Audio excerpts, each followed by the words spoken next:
Welcome to another live edition of In the Doghouse, a podcast by a bunch of schmucks we don't really care about because today we got Ali Scuds in the house for this live episode. I thought I was part of that schmucks group. I was like, wow. No. Invite me on and then call me a schmuck. I have found that I now rap Lose Yourself to the countdown. Intro.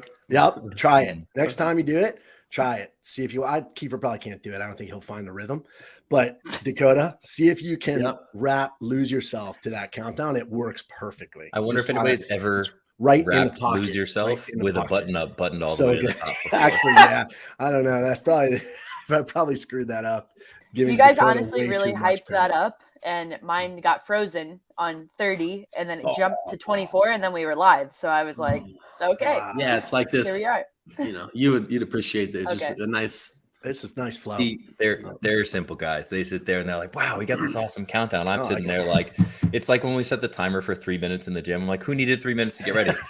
We always ask, like, is everybody ready? And if everybody says they're ready, then why do we need 3 more minutes? Give it 10 seconds. Listen, I like the countdown. All right. Let's leave it at that. How are you, Ali? Doing good. Having a rest day today. Got some PT work done earlier and then hit up the cold plunge sauna that we have at the gym. So it's been a productive nice day. Productive, yes. Productive self-care recovery Exactly. day. Yes, Yep. very good. A lot of people can definitely learn some things from A Scuds when it comes to that. That's for sure. Dakota, you were telling us about golf this morning. What'd you shoot? Yep. Well, on the front, I shot a 46. In the back, I didn't keep score. I only lost 2 balls, but I logged about 4 hours of some light walking and some mild heart rate peaks, says my Apple Watch. Lost 2 balls and a lot of your pride, apparently. Oof. All right. Keith, how you doing, man? You all right? I'm good. This is a nice kind of relaxing down week for us. It's, we take a couple days to breathe after the Open, regroup for quarterfinals. So this is kind of like my last chill day before we ramp back up this weekend and get into it. So it's nice. Yeah, I agree. It's nice to have this week, and I kind of feel like this week and then the week after quarters are like those 2 kind of down weeks until we get to semis. And then once we get to semis, then it's kind of like that down week after semis. But after these next week and then the week after quarters is going to be, that's full go back into the groove again. So what Ali, what is it like for you, just kind of like emotions and roller coaster wise between the Open, quarters, semis? Like, how does that all work out for you? Yeah, I think for me personally, it's kind of like a slow ramp up. And I was actually just thinking this morning, it's kind of nice to have like the Open and quarters like clustered together, even though it is a quick turnaround. But kind of just the Open is relatively low stress, as low stress as it can be. Still want to do your best, of course, but I felt like this year, especially, I did a really good job of just like, workout came out. I had it planned, executed, and then moved on, was able to hit my training and kind of just keep things rolling without any extra like pressure on myself, tried to minimize leaderboarding and all of that kind of stuff because that's just unnecessary stress. And frankly, it doesn't matter because we all start back at 0 for quarters and then also for semis. So it'll be nice to kind of get quarters, out of the way, and then we can really start hammering some solid training for semis. And for me, that's kind of the peak of my season. I'm interested. You brought up something, and I found it's been interesting. So since quarterfinals came around, obviously it kind of lowers the value a little bit, right? Or the intensity of the Open. But I found myself leaderboarding more this year than I have in the previous 2 years where quarters have existed. And it reminded me, it's not quite as crazy as I was back in the day, obviously, but it did remind me a little bit of that feel of leaderboarding prior to 2021 when we had the change in things. Yeah. I'm curious if Kiefer and Dakota, Ali, I don't think it matters as much for you as an athlete because you're qualifying. It's not a big deal. But on the coaching side of things, did you guys find yourself leaderboarding a little bit more this year than you did the last few years? I don't know why. Yeah, I was kind of fucking crazy this year. I don't know what happened. Yeah, you did. Okay. I think for me, like that was a big shift just in the last year in general, like taking on more competitive clients. Having a couple of teenagers that are pushing some of those top spots, having some like closer clients where like I'm rooting for them more at this time of the year than I am for myself. Like we're making our posts, shouting everyone out. I think I might have looked up my score once or twice, but I knew once I put it in like fresh on Thursday, it was just going to drop and drop and drop. So I didn't want to see that, but I also knew that it just didn't necessarily matter as much. But no, I mean, I was more hyped up for my people. And yeah, I was on there nonstop. I had it like 2 or 3 browsers on my phone. Anytime I could pop up at the gym, I was like, hey, check them out. Check that again. Bring that back up. Let me see. Yeah. Yeah. Dakota actually didn't even know where his team was after the Open was over. True. He was like, oh, we made it? Oh, good. I think that for me, it was like I found myself involved with so many different parts between different age groups, and like having some teens, having some masters, having teams on either coast going and stuff, that it made it more engaging, because you're like, while the Open doesn't matter as much for some of the elite athletes that know that their goal is like they're getting to semifinals, they're trying to make the games, it still mattered a lot for a large group of people. And so there was a gamification of it for me, of like figuring out what's going on with all the different components, plus just having general interest in what happens at the top of the sport, and it could partly be due to the fact that we were more excited by some of the workouts this year. And so it was interesting and engaging to see what was going on. Cause like the first workout was some people's favorite Open workout from the past. Week 2 was like massively different on end to end. And then you saw some people that you expected to do well on one end or not well on one end that did differently. So it was just like an engaging storyline to watch. I think you brought up a great point. I think that I was considerably more interested in this Open because of how much I enjoyed the workouts and how much I liked it, how much I felt like we were going to get a really good idea of how fit people are, especially at this time of year, by the scores that we saw. Because I felt like, especially workout 1 and workout or 23.1, 23.3, those 2 workouts to me were really great barometers of where people are in the season. Now, of course, you're going to see, you look at somebody like Justin Medeiros, who finished, pretty considerably farther down the leaderboard than maybe you would expect him to, but you would have to assume for him, it's just, he's the beginning of the season, he's going to be ramping it up, et cetera. You don't really know exactly what's going on there.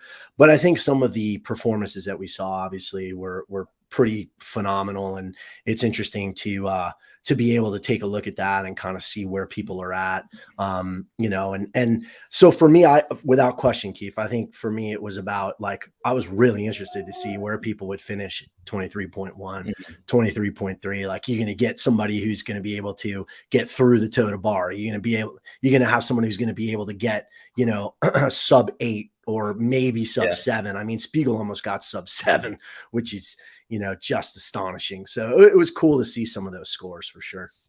Ali, for you, as somebody who's so long and done all of these workouts, God, Dakota can't catch a break. No, I'm going to crush it this week. I'm going to wear a button up. Yeah. Not great. But for somebody that's, you're somebody that did this workout in the Open the first time around, speaking on 23.1, for you, is it exciting to have repeat workouts, or is it nerve-wracking to get repeat workouts because now you're comparing yourself to a previous version of you? Yeah, I think it depends on the length of time in between the repeats. Sure. So for me, the 2014 Open was my first Open, and I had like just gotten muscle ups before that. So I got 2 muscle ups that year. So I kind of knew going. Beat Ali. Yes. Ali version 1 almost beat me. So. Yeah. So I kind of knew going in, like, it was an automatic PR, essentially. I knew I was going to get more than 2 muscle ups. So I think in this case, it was really exciting to just see, like, what is the limit, essentially. But I think sometimes repeating workouts can be extremely stressful, especially if it's within the last, 2 or 3 years or so, because I put that pressure on myself of like, I got to do better, and how am I going to do better? We actually just had an example in training about a month or so ago where we repeated 22.3, right? Mm-hmm. Or 21.3. Correct. And that was very stressful for me because it was a very wheelhouse workout. And I felt like I did really well that year, and kind of didn't, upon first glance, didn't really know how I was going to do anything different or try to do better besides just go faster. And we actually had a conversation that day, Kiefer, and you were like, well, what if you do something that's like you would normally never try? And that was like breaking up the gymnastics super conservatively, because that's normally where I can push, and just see what happens. And for me, that really took all the pressure off, because it was like, okay, I'm just trying out this new method that I wouldn't normally do, and see, it felt like a win either way. Like, Right. I'm either going to get a better time and learn something like, oh, wow, that is a really important, technique that I could maybe use, or B, yeah, that didn't work out. And it kind of also learning something that like, that's actually, what I expected it to be was not a better score, but I Right. ended up doing better. So I essentially slowed down to go faster. So for me, that was a huge win. And I think as long as you have some sort of intention when you're going into those redos, and even if you're redoing, some people redo the open workouts. So I was talking to Raf he redid the last workout, and I was like, I think as long as you have some sort of like plan, not I'm just going to try harder, and obviously it depends on the workout, but I think if you have some sort of plan versus like, I'm just going to go faster, then you can really there's a lot to be learned from redoing a workout. And I think there's something to be said for that with every training piece, is that your Metcons every day, your CrossFit workouts, whatever they are, more of like your sport specific stuff, is not always just about how fast can I go? Can I beat somebody else's score? A lot of times it's going into it with an intention of like, all right, it's a workout, but it's a training piece for me too. And so maybe your intention is like, I need to keep my transitions to 5 seconds or less. Or your intention is like, I need to break toe to bar because I need to know how that feels on something else. Or I need to stay above this pace. And so when you do that in training, you eliminate the opportunity to let yourself down, because you know that you're learning something or you're trying something rather than you're just testing yourself against a number. Yeah.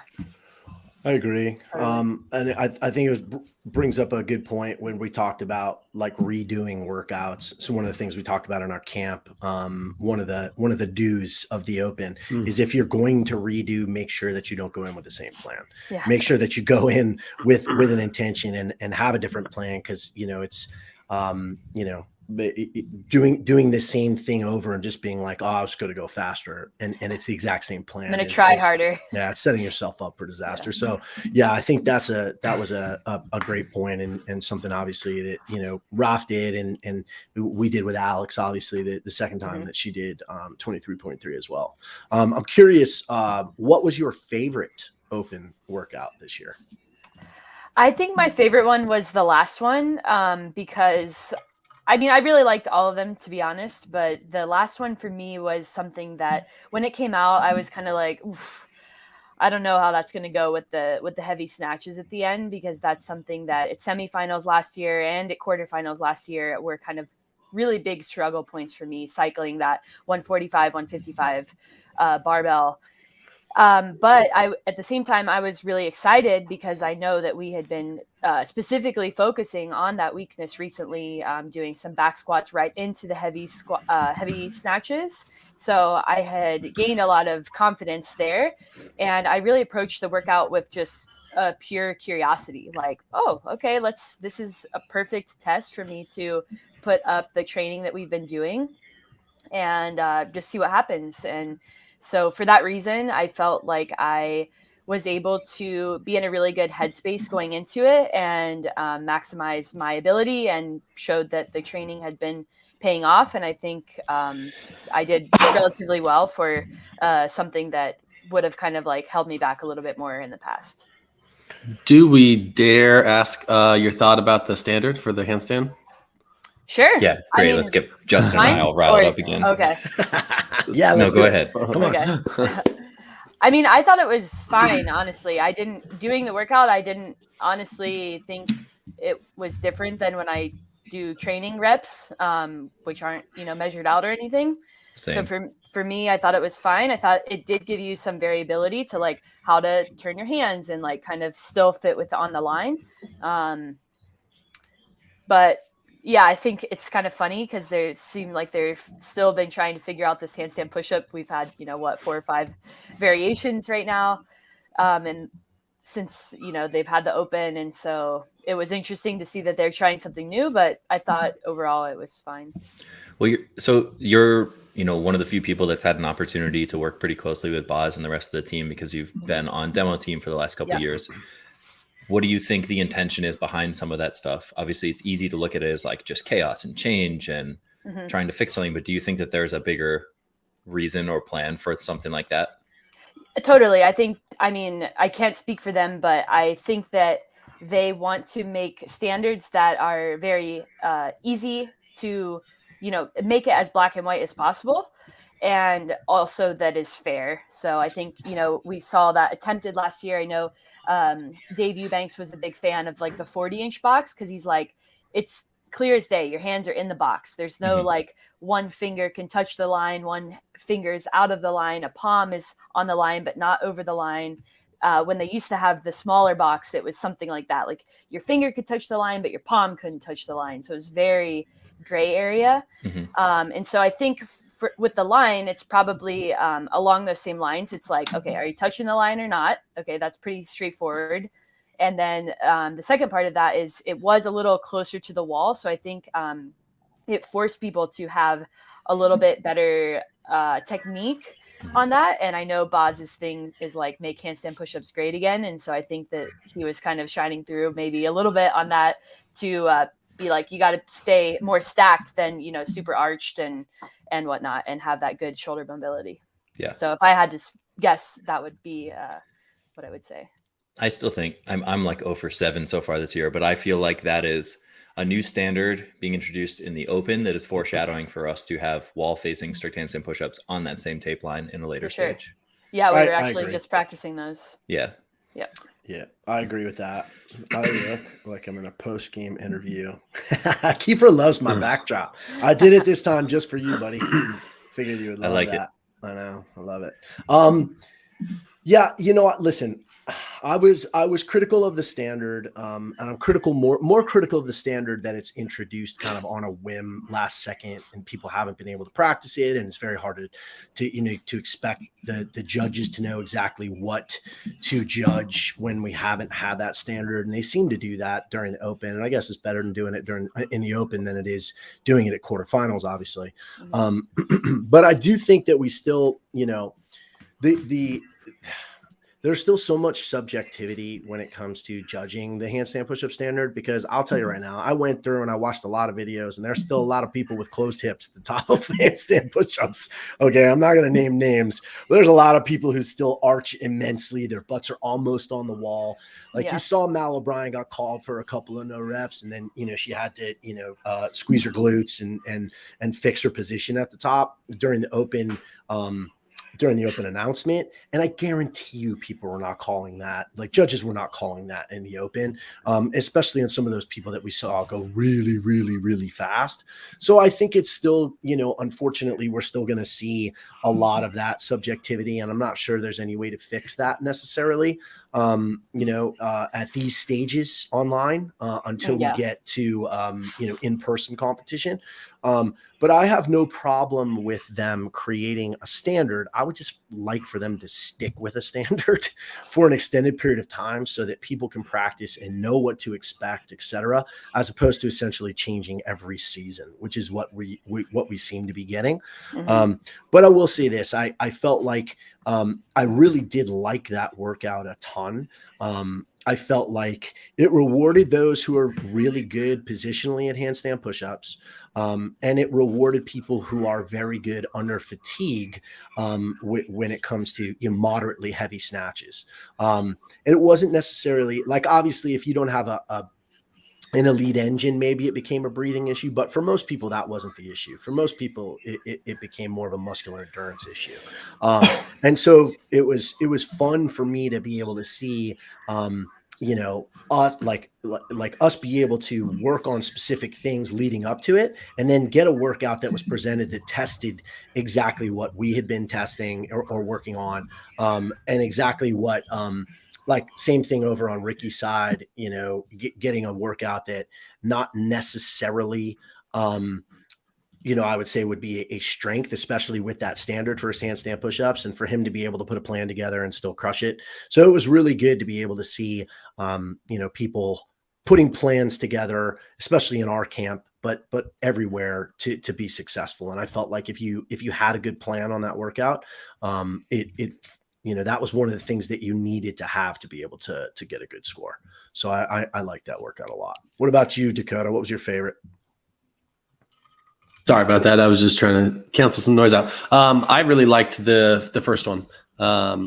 Especially, I had not been doing CrossFit at the time, but there was a year when I randomly went through and I tested every single open workout. And I think that was late 2008. In a week. No, I'm just kidding. Well, 5 days a week for however many weeks that was at the time, 2 straight months. And that was fun. That was a grind though. That was just to get a chance to do everything. And I had massive improvements there. So it was cool to see that change in fitness. It was always great to have that like open magic for the people that either couldn't do muscle ups or got their first one during that time.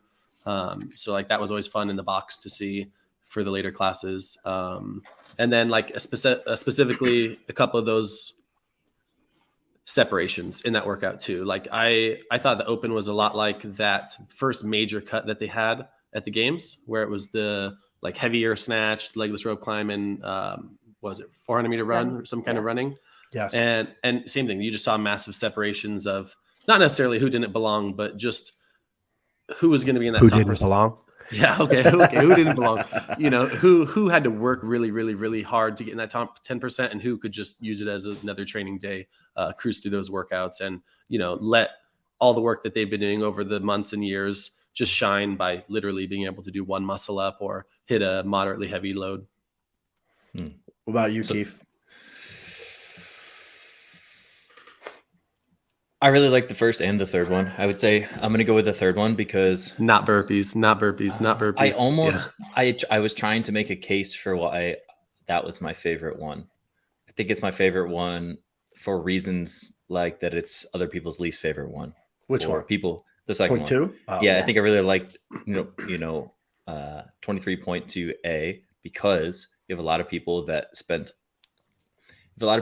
that they're really good at CrossFit, that they might have good skills or they might be really flashy on a barbell and stuff. And this took all of that away and just exposed you if you weren't able to just go. And so while as like a high level test of who is the fittest in terms of our sport, maybe not, but in the way that it humbled some people, I think that it was a really nice test. But I thought, the third workout, the final week workout was cool because you could see 3 distinct separations for kind of different tiers of individuals. And I thought that it tested everybody well in a different way based on where you fell in that, whether it was essentially a 6-minute AMRAP or, 2 rounds for time, or you were somebody that's getting into the strict handstand pushups or the snatches in that round and kind of getting exposed by that skill or that volume of work, or the people who got to the final barbell and you got to see like, all right, how well can you move this now that you're really tired? So I thought that was a cool test. I thought it was layered well. So we're kissing the Open's ass a little bit and saying like how great things are. I want to raise a little, bring up a little constructive criticism, and talk a little bit. I'm curious your guys' take, because I'm pretty critical of any, competition that's only 4 tests, that has a single modality strength test in it. I think you can see by the scores on the leaderboard how skewed they were because of that one specific test. And I'm curious your guys' opinion on that. I am not a fan of it at all, and I'm hoping that we don't see that in quarterfinals. I know we have the last 2 years, and I'm assuming we probably will, but I really hope that we don't. I thought last year's last chance qualifier was really cool in the fact that we didn't see one of those. What I'm hoping is if there is one, that it is similar to what we just saw in 23.3, where you have to be rewarded to get there. Whether it's one of those gated workouts or whether it's I think it was 16.1 that was the toe to bar double under heavy clean workout, right? That went in stages. I think it was 16.1 or 16.2. But anyway, I'm not a fan of I was not a fan of the thruster. And I think my point is proven on the leaderboard a little bit by what we saw, especially by a lot of the fittest people in the world coming in like the thousands on that workout. So I'm curious to get your guys' take, and obviously the strong people are going to be like, no, it's great. But in general, I am curious to hear what you guys have to say, because I do not think that the Open, or frankly quarterfinals, and I'll even go so far as to say semifinals, to be honest with you, I don't believe that any of those, with the limited events that you have, I think that they are way too biased. I think at the CrossFit Games, where we've got 15 tests, absolutely, and I think it tends to be a crowd pleaser. But I think where you've got 6 tests or less, that is an opportunity for people who are considerably less fit, to be able to hit a home run, and for people who are considerably more fit to stumble. So I'm curious to hear your guys' opinion on that. For sure. I mean, I'll go first, but I agree with Justin. Obviously, I'm a little biased because I'm not one of those like super strength athletes, and but I think when you look at it through the filter of like, they don't really do that with hardly anything else, especially not at the open level. Like, we don't see like, oh, max set of muscle ups, a max handstand hold, a 1K for time, things like that are single modality. Because I think of the smaller range. And so it does feel like there's a strong bias towards that strength implement, especially with having another workout that is very strength biased. But that being said, I think, it is the Open. And so like nobody's necessarily making or breaking it because of that one workout. And if that is the case for you, like if you don't make it to quarterfinals because of that one workout, like there might be some improvements that you need to make like other places as well. But yeah, I think that there kind of has always been that strength bias, besides in 2017 at regionals when there is no barbell. And yeah, it's also interesting to see competitions like Wadapalooza, how they did it this year, where it was a different kind of weighting system. So they still had that 1 rep max lift because, to be honest, it's a crowd pleaser. Everybody loves to see, people lift heavy weights, but they weighted it a little differently. So it wasn't worth the same amount as a regular event. And they combined it with like a gymnastics single modality thing as well. Yeah, and Sroka just brought that up, and I would feel differently about it, if it was more of a combined score. Absolutely. Yeah, I think the strong bias is just giving it the same amount of points as like another full workout. Correct. Yeah. Dakota.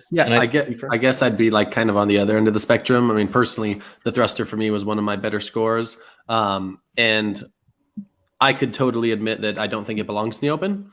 I think it's a user-friendly movement. So in that regard, like it was good for everybody to be able to do that, versus like if you did have a set of 30 ring muscle ups, the majority of people are staring at the rings the whole time versus anyone can kind of pick up the barbell and do a thruster. Yeah. I think quarterfinals, what are we looking at? Only 5 scores this year?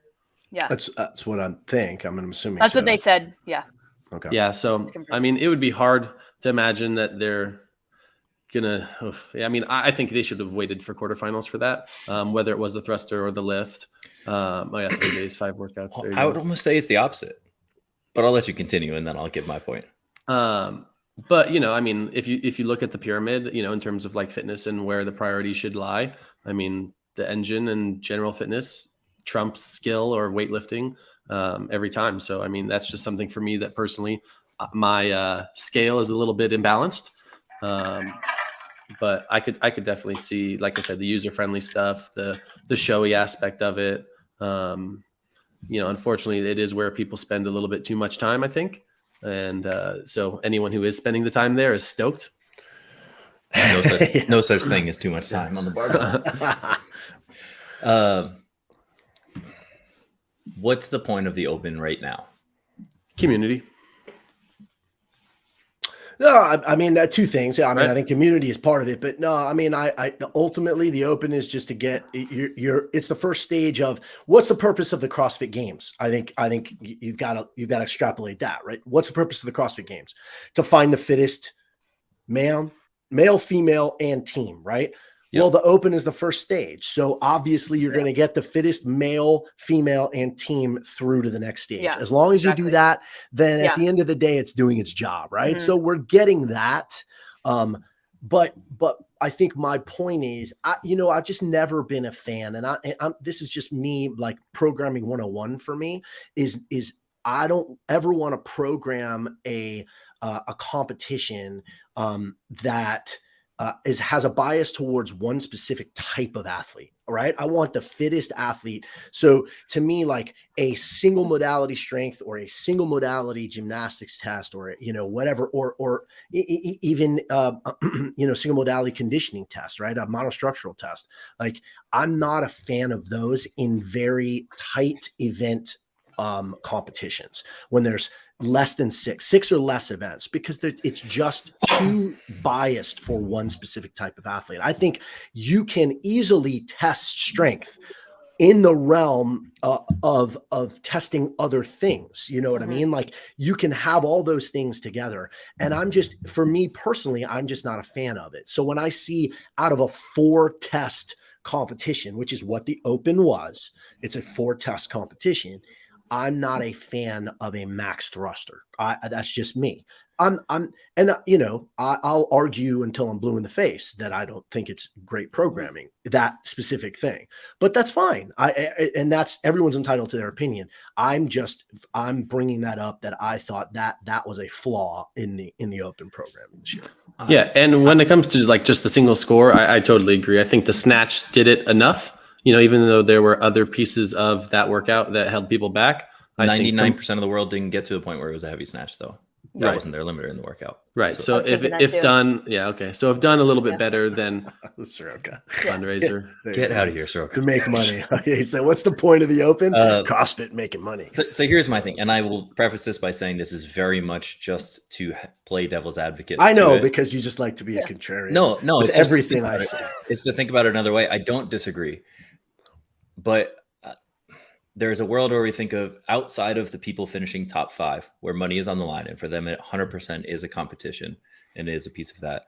It is a gatekeeper to a later stage that has much more on the line. And so for the other people, the other top 10% outside of the top 5, it's almost like we're just trying to see if you can check the boxes of all these different capacities. So workout 1, like you didn't have, I'm an example of this too. Like you didn't have to be proficient at ring muscle ups to remain in the top 10% through the first workout. Yeah. You didn't have to be able to thruster a house to remain proficient. You didn't have to be very fit on the shuttle runs. You could walk it to be proficient enough to be in the top 10%. Yeah.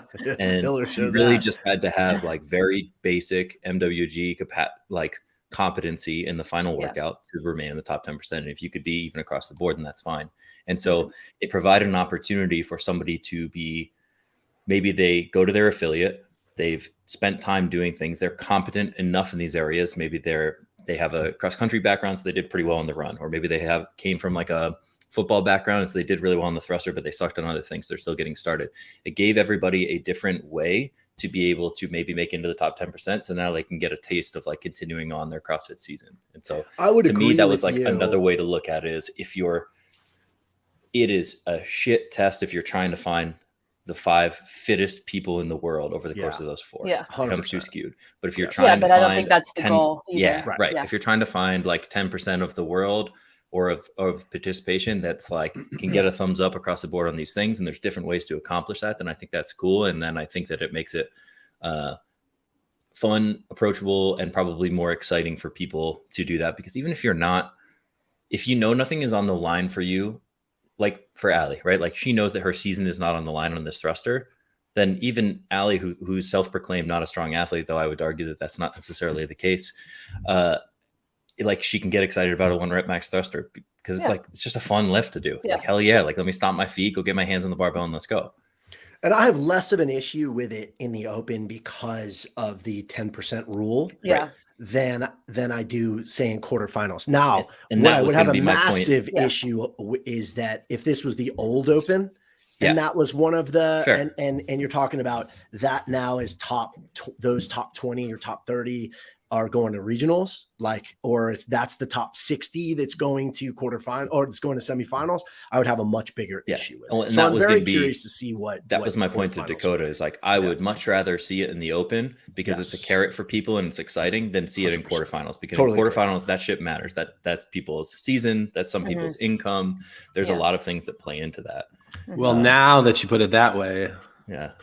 Yeah, I think it's a lot more costly at the quarterfinal and semifinal level, because that's when, you know, that's a large percentage of your score, and the room for error is a lot smaller. Like with the open, it's kind of like, yeah, I could have a couple thousandth of place and I'll still be fine.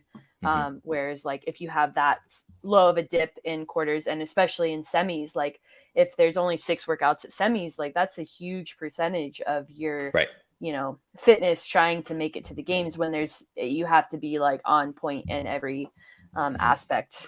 For most athletes, you know, there's obviously some that doesn't matter what would come up, but. And then, like, you know, somebody commented like we can make it 4 weeks long, 5 workouts, or even go back to, 5 weeks, 5 workouts. But I guess you could argue that when we brought in quarterfinals, we didn't like make the open shorter. Really, if you look at it differently, it's almost more tests over the course of time. We just split it into the open and quarterfinals. Yeah. It's still 5 weeks long. The 5th week is just that quarterfinals. And so now we have we're going to have 9 scores total to qualify people to the semifinals, regional stage, whatever you want to call it there.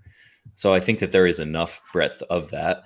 And the fact that we trim it down to 10% before going to that quarterfinal stage makes for less erroneous scores getting in the way of people potentially getting to that point. That's an interesting point. I just thought of something. What if, this is completely like tangential, but what if they took your open finish, kind of like what they used to do with the masters athletes? Yeah, the AGOQ. Yeah, where what if they took your open finish and that point value was added now to your placing in quarterfinals to make it. You understand what I'm saying? So now actually, Kiefer, what you just said, where it's 9 tests, now actually it is, because now the open actually matters. And now you're adding that to not all of them individually, like essentially you'd be taking like your place, cumulative piece, and making that one workout. And then you have the remainder of quarters. The entire open, right? So like say, because in quarterfinals, right, it's where it's the lower number where you finish, right? Like you're not getting 100 points for first place. You're not getting essentially like if you finish first on every single workout, then your score is 5, right? And you win. Well, say you finished 100 and what would you finish, Allie, in the world? 104? Something like that, yeah. Right. But let's say they take your score in North America West. I think you were around like 30th or so. I think so. 20, yeah. So in North America West, 20 something or 30 something. Right. Say it's 30. I don't remember exactly what it was. So now they take Allie's score from the Open. She was 30th in North America West. So she starts the quarters with one score of 30. And that represents her open score, her open placing. And that's now your first workout. Correct. And now you take the other 5 scores. And now essentially the open actually matters a little bit more. And it also takes into account all those other workouts. And now you're adding another quote unquote workout to that. I don't know. I was just kind of thinking about it when you said it, Kiefer, because right now I know it's easy to say, well, it's adding another week, but it starts completely fresh. So it's not really like the open is that. It's like because you're getting to quarters and now you're starting at 0. So you could just totally, completely, sandbag the open. But if they added that one score, that would change things a little bit. That would make things a little bit, more interesting. Anyway. When they did that with AGOQ, I think it was like 200 people went, and then top 20 from there. So like percentage wise or like ratio wise, what do we have? Like 3,000 or 4,000 people make quarterfinals in our area. So it could put you a pretty high first score, but if you're getting 3,000 or 4,000 in quarters or in the open, you probably aren't going top 60 in quarters. Yeah. Correct. Yeah, I think the benefit of that is just adding more breadth to the test, because then that's, it's 9 tests. You didn't just barely make it, but the chances are, I think with, the way that they've done it the last few years, though, is that kind of stuff gets sorted out anyways.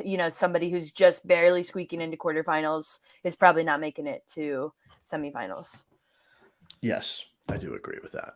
So cool. Except for who was that? Bailey Rail. Bailey, Wasn't that yeah. a couple years ago? She just She was a squeaked in. backfill to quarterfinals. Yeah, and then made it to the games. Yeah.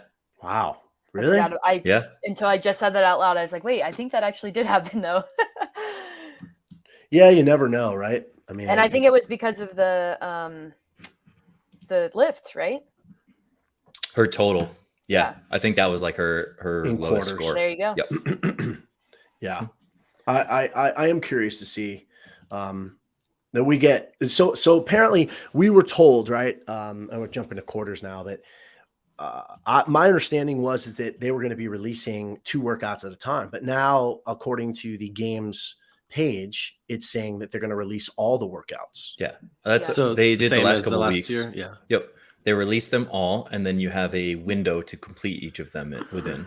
Well, in the past, though, we've been able to jump, like people have done the strength workout first, et cetera. I'm wondering this year, are they going to give you a code, or are they going to limit you to just doing the first 2 workouts?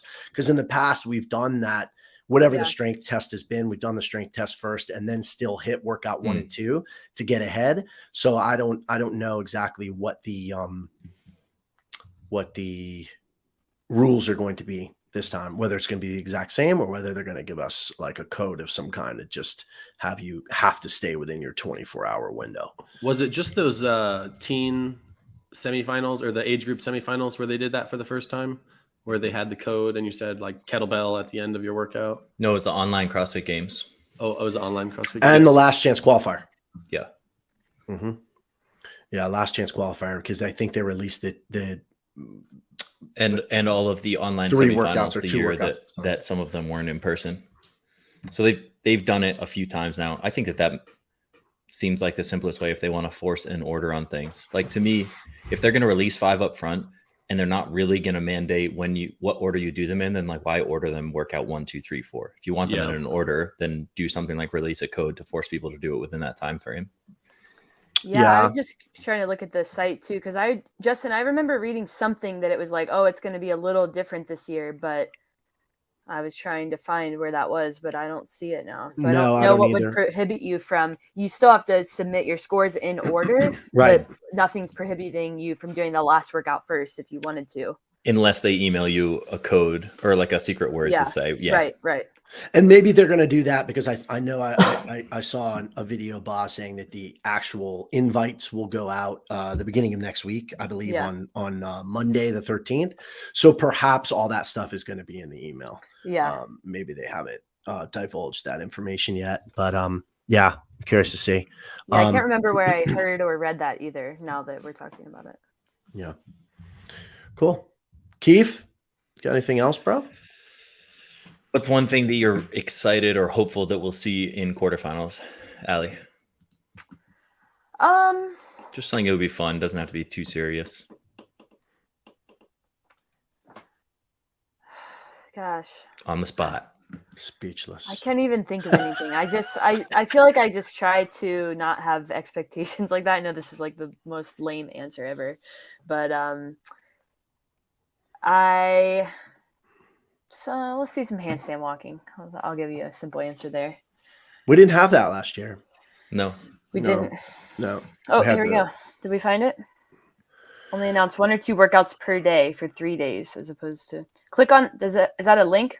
Click on 1 or 2 workouts. This is morning chalk up. How I know. That's what I'm trustworthy saying. is that? That's wrong. Not trustworthy. Yeah, and that's not what they just said. I don't think. So maybe they changed it. Maybe the games are going to be in Alabama. Maybe they're not. Exactly. There you go. Yeah. Yeah. So, this is what was the date on that on this article? This article, yeah. I don't remember. I think January 31st. Okay, so that's over a month ago. Well, we'll see. Sometimes these things change over time as they try to flesh them out. Yeah. Either way, kind of like exciting. The handstand push-up standard. It's a week out. I meant to say when we were talking about that too, like I was actually listening to a podcast with Boz this morning about the Open in general and just saying how like you can test something so many times with so many athletes, but then when you release something for the Open with, 300,000 people doing it, there's always something to learn from that. So I would assume that that's kind of what they're doing with that handstand push-up standard is like, all right, it's not quite right yet. Let's, tweak it here. But I get that consistency would be something nice to have as well. Yeah, it's easy to give a hard time and be like, how could you introduce something brand new for the Open? And I would agree it would still be nice to maybe release it a week ahead instead of an hour before he does it. But I mean, it is probably the lowest stakes opportunity to test something over the course of the year. So why not fuck it up now and then refine it for live competition this summer? And they're getting it's a huge test case, like essentially, totally. Right? Like they're getting all those videos they get to watch online. And is there Jacob Hepner out there that anatomically cannot do that? Yeah, that was crazy that year. Oh my God. That was freaking wild. Yeah. No, luckily that didn't happen from this, I don't think. Yeah. But yeah, in general. Yeah. Anyway, any parting shots, boys and lovely lady? No, good luck to everybody who's moving on to quarterfinals. Yep. Do you have a piece of advice for anybody doing quarters for the first time, Allie? Oh yeah, for sure. I got a lot of advice.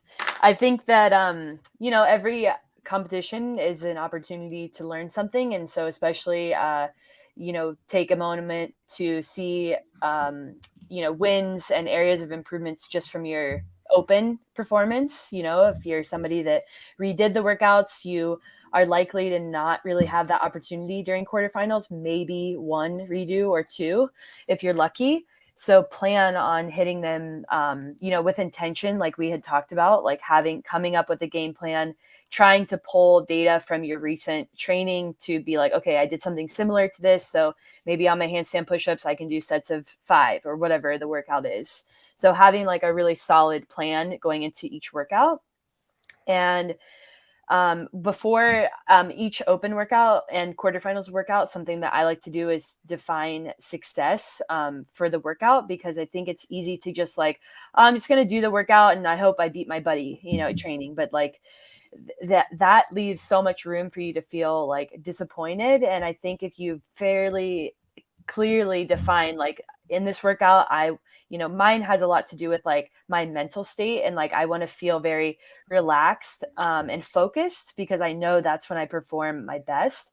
And so for me, often I define my success as that feeling during the workout, and also trying to predict things that will come up that are challenges. So for myself, if I'm like, I have that voice creeping in that's like, hey, you really suck at running. Like, see, you're really struggling right now and you're sucking, just like we thought. You have that internal dialogue, because that happens to everybody. And just having a plan for like when that comes up, my thing that I've been doing recently is just being like, okay, that's not helpful right now. Thank you for that. But I'm going to come back to my focus and my presence and executing the things that are in my control. And we can kind of like sort that conversation out later.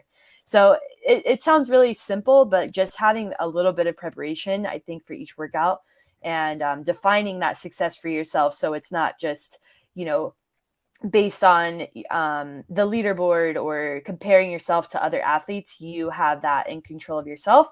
I think that is some of the best ways to get the most out of it and also do your best. I like it. Love it. Thanks, Allie. I would also say is like a very small bit for people to not necessarily expect that your Open performance needs to reflect your quarterfinals performance. Oh yeah. Specifically. That's great advice too. I think there are some people that maybe, there are some people that maybe had like their best Open performance ever. And so now they're going to quarterfinals and they have a certain expectation of themselves.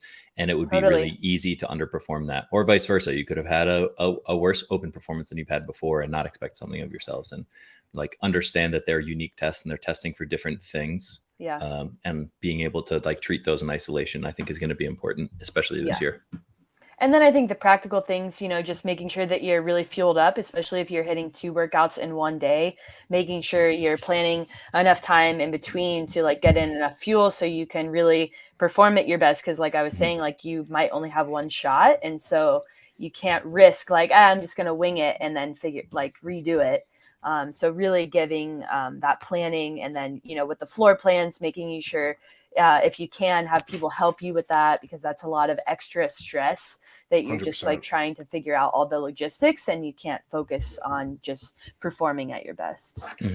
That's definitely my big thing with people is try to create the least amount of stress for yourself as possible.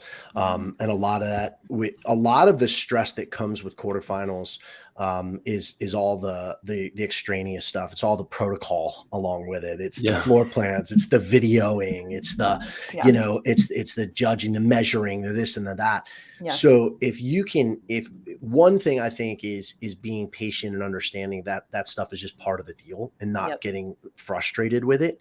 But I also think having good people around you to be able to make that as easygoing as possible. It doesn't help because I've been in scenarios where like you're on a time crunch and like you want to get the heat done at this time, and then like the video's not working. The video's not working, and like all of a sudden like everyone it just starts to escalate, right? So trying to be able to just maintain that calm inside and being able to focus on the workout for a lot of people, I think is hard to do in that type of environment.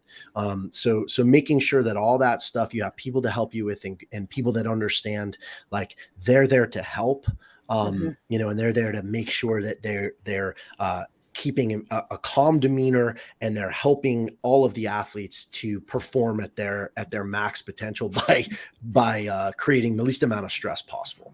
I think that's huge. So I would 100% agree with that. And we've tried to talk to that. We've tried to talk about that with a lot of our remote athletes, like when we have calls and stuff. We had a mock quarterfinals where we were like, listen, try to practice all those things. Try to practice like the video side of things, the floor plan, the measuring, so that you understand going into quarterfinals exactly what that feels like, right? Because I think that's huge. And I think there are a lot of people that are going to be doing their first quarterfinals and they're going to see like, oh my God, I have to do this, I have to do this, I have to do that. So it creates a much bigger level of stress instead of just focusing on the workout. I think one thing. I was gonna go. I'll take it. Just kind of piggybacking on that. Like, I do think it is more important to have the good support system there. But like things like the floor plan, things like maybe a new standard or a flow that like might frustrate you. I mean, everyone that's going through that workout is also probably experiencing the same thing. And, it might not be as comforting as someone there right next to you in physical form helping you out. But, some of those mental thoughts I agree with as well. And the floor plans come out on Monday, 3 or 4 days before the workouts are due. Set them up, check them out, look at them. Sometimes it gives you a little bit of a try the workouts as to what they might be. Just try to make up your own shit. I was just going to add one thing that I personally like to do. I'm a very type A. I like to make sure that I'm doing all the rules right and read all the standards and like all that stuff, because I don't want something that it was completely unavoidable to either end my season or be the reason why I didn't make it to the next level. And so for me, that's very important to me. So when the workouts come out, I read the scorecards extremely thoroughly, and I kind of have like a plan ahead of time. Like when I get to the gym, I'm going to set up my area before I even start warming up. I'm going to make sure I know where I'm doing the workout. I know where I'm going to put my camera. I know where my equipment's going to be. I know all the measurements, everything's taped and good. Then I can kind of start my process of warming up, getting prepped for the workout. So I don't have this huge amount of time after I'm like prepped and revved up and ready to go, where I'm now like, oh shoot, what's the standard on this movement, or how far does my bar have to be? That way I can keep it as similar to my training as possible. So I'm like warmed up. Okay, we set the video and go. So to try to eliminate that lag time, because I know that's tough as a competitor. Once you're warmed up, you want to you're ready to go. I like it. Like waiting in the corral for 20 minutes. A lot of and obviously sometimes some of that stuff is unavoidable. So just like Dakota was saying, like just accepting that everybody's going through that, but it's the more that you can do ahead of time, the better. Awesome. Thanks so much, Allie. Yeah. Thanks for having me, guys. It was super fun. Cool. Yeah, it's nice to have you on. Nice to have Allie on to balance out Dakota's button up there button that up. He was wearing. Oh my gosh. We call it a button up or button down? I mean, that's a question. I just call it a collared shirt. Yeah, golf shirt. Golf shirt. Polo. But I would call it a Call button up polo. if it was like a full button from the bottom up, like a Yeah. dress shirt. Yeah. Yeah. That would be a button up. Okay. All right. Yeah. Yeah, Button just down curious. sounds like I'm like taking it off. Anything else, Keith? You got any Nope. other? We No? will see people next week. I don't know that we'll be able to do one of these live next week just because of the timeliness of workouts coming out and then us starting to get them in within the windows. But It's that We time. might be able to actually. well, we'll see. We'll see. We We'll can try. Live from the floor. from the Ooh, floor that with, would be with cool. 15 chaotic children asking us questions. Yeah, Let's get the that'd be mini pretty- mics, interview people That'd be pretty good. post workout. We'll try to do something. Maybe we could do like a wrap up after each day, something like that. Like a little That'd end be of day thing. Yeah, that'd be kind of Cool. fun. Yeah, we could try to fight Savon for watchers. That's listen. Let's not go crazy. All right. Cool. Thanks, Allie. Appreciate you. Yeah, thanks guys. Bye-bye. See you.